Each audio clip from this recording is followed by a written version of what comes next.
Hi everyone, it's Kale from Veza here to talk to you about how you can achieve visibility into who has access to what in Snowflake.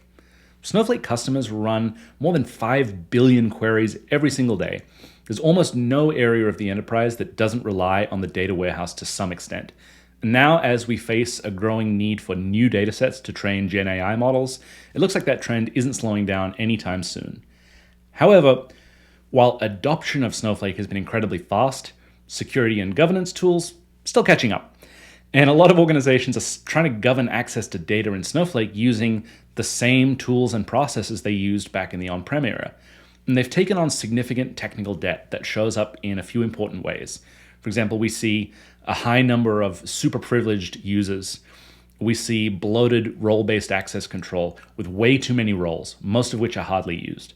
And we see deep role hierarchies that make it hard to trace the actual access you're granting through your RBAC, and which can impact the performance of your queries.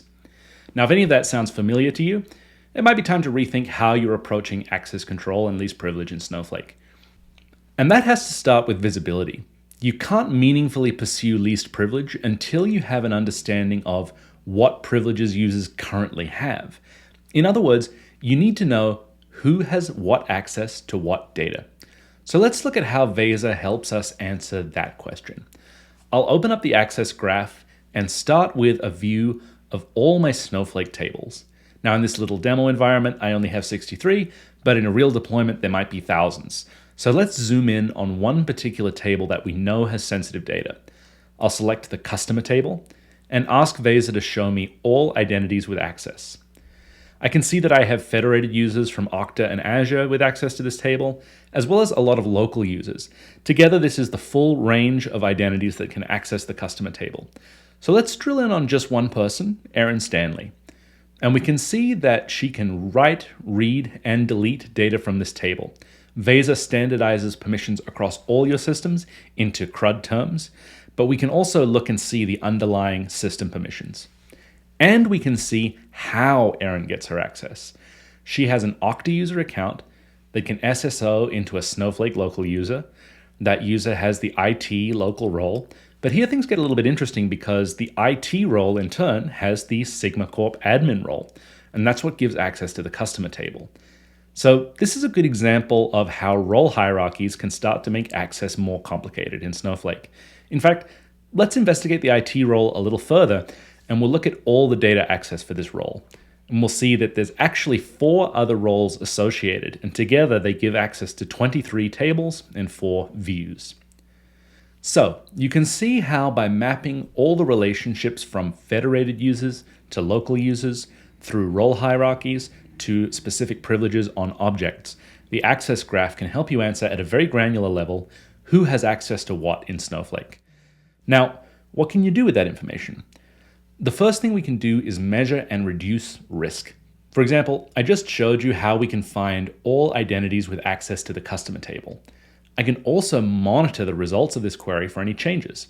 I can set up a rule specifying that anytime these query results increase by more than 0, in other words, anytime a new identity gains access to the customer table, Veza will create a ticket in ServiceNow, assigned to the appropriate team and with all the context they need to investigate and fix any issues. Beyond just knowing who has access to what, Veza also monitors Snowflake logs to track what access an identity actually uses. We call this activity monitoring. We found that Snowflake users rarely use more than 20% of their privileges in Snowflake. With activity monitoring, you can remove unused permissions from users and roles, as well as identifying inactive, dormant, and redundant roles and users, all of which greatly reduces your exposure in the event of a compromised identity. Second, we help you ace your compliance by automatically compiling and assigning your user access reviews for Snowflake, as well as your other systems. Most access review tools will only tell you the name of a group or role that a user has, and as we've seen, that's not really enough. In Veza, access reviews go deeper. A manager or a resource owner can accept or reject a specific action that an identity can perform on a specific resource. Hey, Lisa can delete data from the customer table. She shouldn't be able to do that. And we can automate the access review outcomes, for example, by raising a ticket for each rejected line, so we can be sure that access is actually removed. Third, we make it easy to grant users the access they actually need in a way that's compliant with least privilege. Let's say one of my users, Addy, requests read access to the customer table in Snowflake.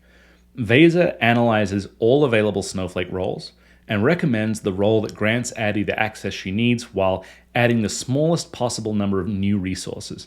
So this net change number here tells us how many new resources Addy will get access to if I assign her the marketing role.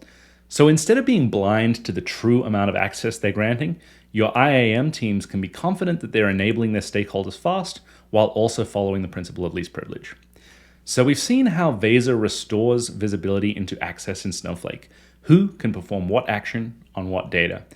And we've seen how you can leverage that visibility to reduce risk, ace your compliance, and give your users the access they actually need when they need it. Thanks for watching. I'll see you next time.